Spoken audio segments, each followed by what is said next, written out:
Because we're making things that make people connect with one another. The cartoon was made 85 years ago. It's extremely dated. Weird.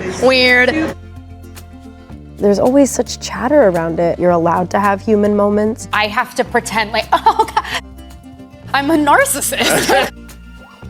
Exactly that. The completely spontaneous and unscripted conversation between Zegler and Bailey is a study in the art of self-protective and disingenuous language. Let's take a very close look at what they say and what it says about the company they represent, and how Disney once again talks down to their audience, whatever's left of their audience. Hang on until the end, even if it's hard, because things are about to get revealing. If you liked the video, feel free to click the like button and subscribe for more stunning and brave videos. Time to get the party started.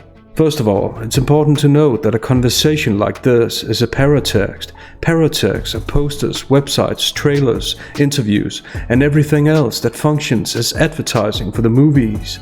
In this case, Snow White, Hunger Games, and The Little Mermaid.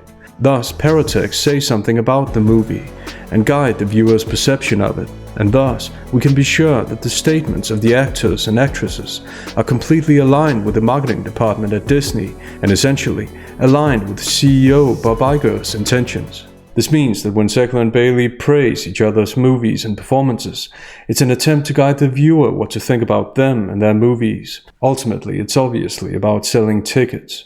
And we took a photo because they had just announced me as Snow White. Yes. And it was so sweet because your sister was taking the picture and then told me that I looked like the cartoon. And it was really sweet. And I carry it with me. She's the best. But both of you are just like just quintessential beautiful souls. Oh. And it's been that way ever since I've known you. As critics, the first question we should ask is, why are we seeing this? Because Zegler could have given this praise, which by the way sounds totally natural, when the cameras weren't rolling. We're seeing this because it's an attempt to guide our perception of Bailey, and also Zegler, who so generously praises a colleague, because that's what colleagues do. They call each other quintessential, beautiful souls, and mean it. Also, a paratext like this is an opportunity for actors and actresses to tap into feelings that their fans can relate to, making them seem at eye level with the people they want to sell their movies and personalities to. Watch this ordinary exchange about an awkward meeting, designed to make fans relate. That every time I see you, it's like, oh, thank goodness, a familiar face. Because we saw each other at D23 too. Yes. And you and I both were like, oh, Yes, somebody so I know. nervous. Like, that's the exact feeling. You described it perfectly. Like, oh, thank goodness she's here. Like, I have a friend. This is going to be good. Like, so yeah, it was a lovely meeting. Yeah, I remember seeing you and I was like, oh my gosh. I think I saw you from afar in the room that day. And I was like, Chloe, we have to go up to her. I love her. She's Snow White. Like, we have to say hi. This means that if Zegler is supposedly impressed with something, the viewer should be impressed as well. Quite literally, without the pun intended, but you blew everybody out of the water. It's an amazing feat, and I'm so impressed. Next, we get to the damage control, as we keep in mind that what they say is what they want the audience to think, same as in all paratexts. And I'm so impressed, and I truly think that any naysayer out there, because there are always people who have something to say. Yeah, always. You prove them wrong with grace. Thank you. One of the definitions of a naysayer is a person who distrusts other people. Synonyms to the word include cynic, critic, and even negativist and belittler. Of these alternatives, critic would have been the most lenient word, while naysayer has almost exclusively negative connotations, as if all people who've criticized the movie live up to the definition of naysayer and its synonyms. This is the first time of many that Zegler generalizes and oversimplifies the criticism. However, not all actors talk about naysayers when discussing their movies. So the fact that they bring it up demonstrates that Zegler is aware that there have been way more objections to these Disney movies, and modern Disney movies in general, than many other movies. So this isn't the "there are always people who have something to say" situation she tries to downplay it as. Because there are always people who have something to say. Naysayer appears to be the oversimplifying term that Zegler and Bailey's employer has told them to use, because Bailey uses it as well. Block any naysayers or negativity out. Zegler has a self-interest in bringing up how Bailey handled the situation, because this way she's implicitly describing her situation and the criticism she's faced. I was so inspired by the way you handled anybody who had anything bad to say about it. Thank you. I give you so much credit. And Zegler's vocabulary is filled with overly convincing linguistic elements like really, truly, and so, which intensifies the subsequent adjective. So impressed. I truly think so inspired. I give you so much credit. It's ironic how linguistic elements that are supposed to underline the sincerity of a speaker's words can have the opposite effect. Anything bad to say about it, she says, labeling any objection as saying something bad, which is a way to invalidate all objections to a movie, no matter how multifaceted the objections are. It's as intolerant as the word naysayer. You and I have always been, I think, kind defenders of each other online. Yes. I think I would be willing to fight a little because that's who I am as a person. But people often laugh to compensate for quote-unquote harsh words and tone it down, making it look like they don't take it that seriously, even though the fighter narratives they like to tell about themselves tell a different story. Yeah, there's always such chatter around it. And did you ever let it affect you at all? You definitely didn't publicly. Yeah, I mean, we're sensitive. Yeah. We are human We're beings. Actors too. We're actors, like, hello. Chatter is another word with deliberately negative connotations, and the adverb always has a self-protective function in the sense that it makes it look like the chatter isn't specific to their movies, and more importantly, as if they haven't done anything to cause this chatter. And this is where there's a distinction between Zegler and Bailey, because Zegler has done almost everything in her power to cause this chatter. It's time for a trip down memory lane, or trauma lane. You know, the original cartoon came out in 1937, and very evidently so. There's a big focus on her love story with a guy who literally stalks her. Weird. Super weird. So we didn't do that this time. It's really not about the love story at all, which is really, really wonderful. It's Hollywood, baby. And I saw myself on screen and I just wanted to throw up. I was so happy about it. She's not going to be saved by the prince. She's not going to be saved by the prince, and she's not going to be dreaming about true love. She's dreaming about becoming the leader she knows she can be. It's quite remarkable how little time Zegler needs to completely damage her reputation by downgrading the source material and changing its message. Weird. But wait, that makes her a naysayer, right? Because she's saying something bad about the fairy tale. So is it possible that Zegler is projecting in her organic conversation with Bailey? Man, there's always such chatter around it. But how has Zegler been coached to talk about the fairy tale nowadays? Let's find out. The cartoon's so beloved. It's like a monumental moment in film history. Yeah. It was like the first feature-length cartoon movie, to the point where it won honorary Oscars, and all of these amazing things that happened for that film are the reason that you and I really get to sit here today, because it made Disney what it is. The marketing department couldn't have phrased it any better. Wait. By the way, what is Disney today? And what does Zegler even mean in this context? I guess they don't want us to think too hard about that. Let's let the vague, nice-sounding words speak for themselves. Next, prepare yourself for damage control of astronomical proportions. I mean, much like Hunger Games, there's just a very dedicated group of people who love Disney cartoons. I'm one of them. You know, I love everything that the Disney company has put out in the past a million years, 100 years this year. And so 100, that's crazy. And so, like, you know, there's absolutely no doubt that this is a completely honest moment in this heartwarming conversation, because every single actor I know loves every single production of the company they work for. That must be why Zegler also had this to say.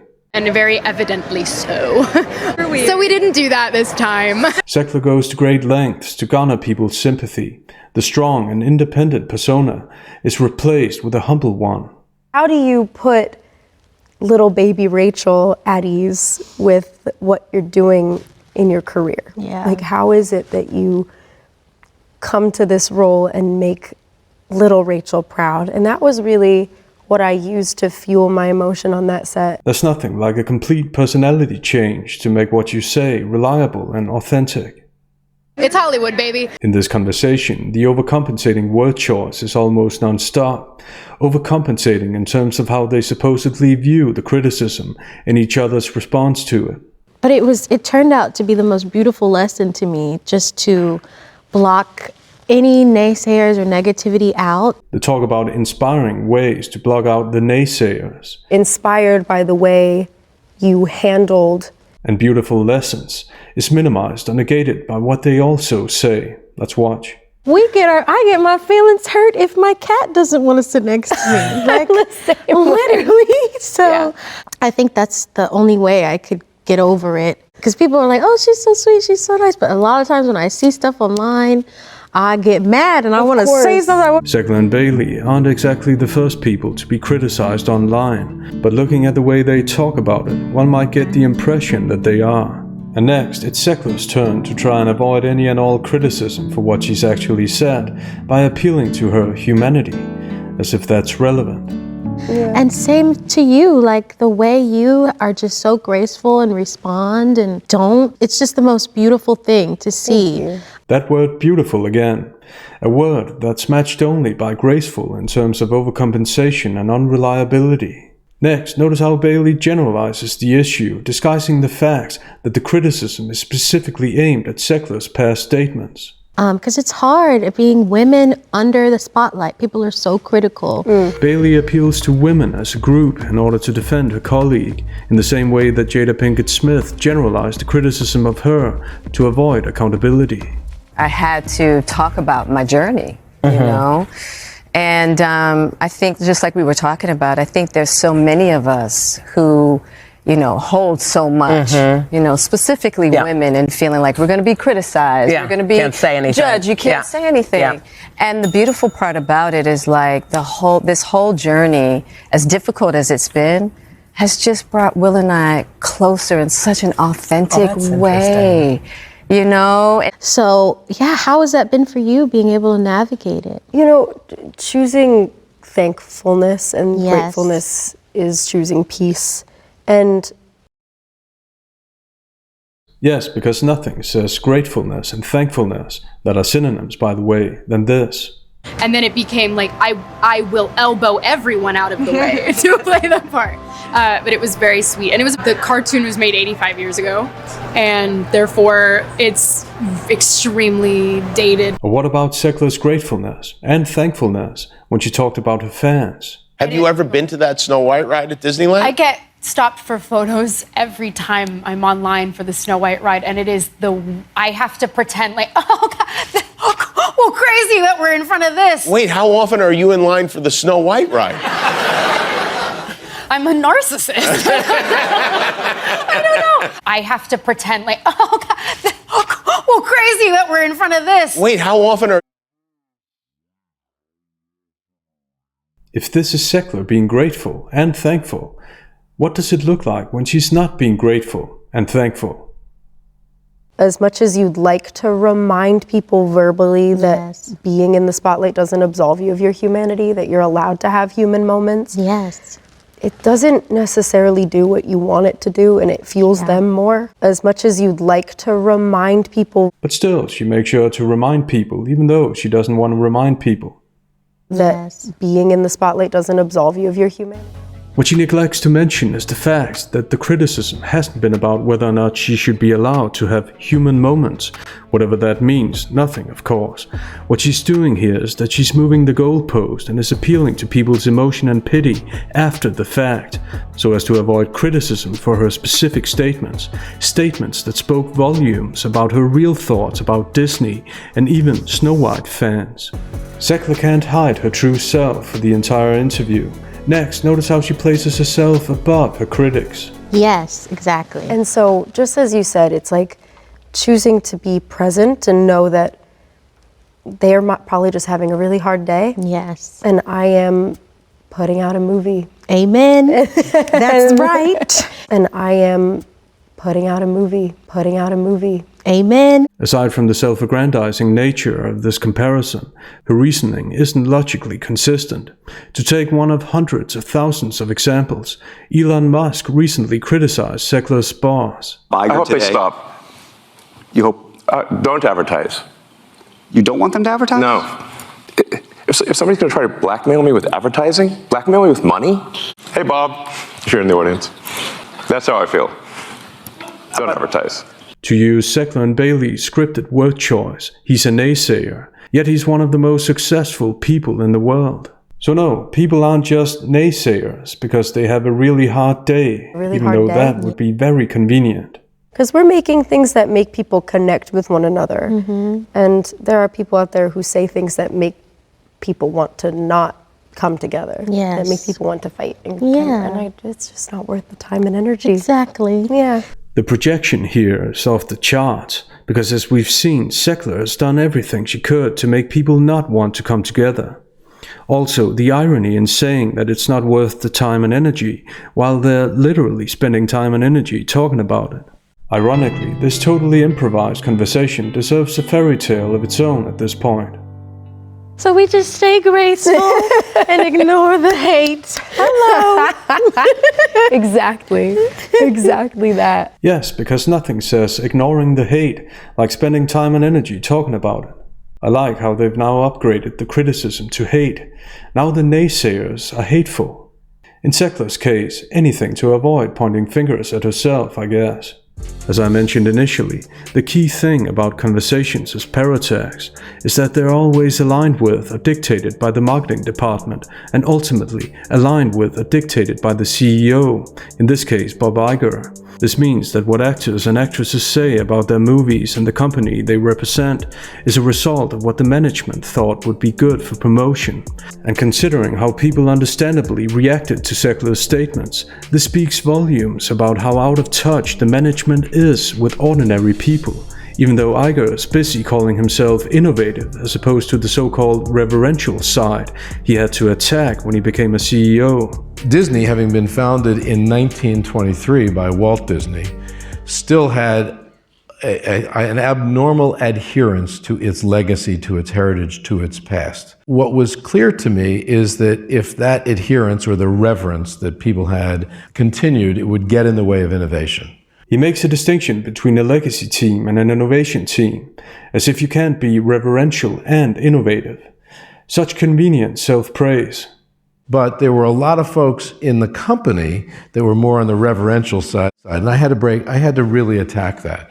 In some cases, it meant changing out personnel, and changing out personnel, it meant taking some big, bold decisions. He uses the euphemism changing instead of saying that he fired people from the legacy team, because of course he has self-protective reasons for not saying fired.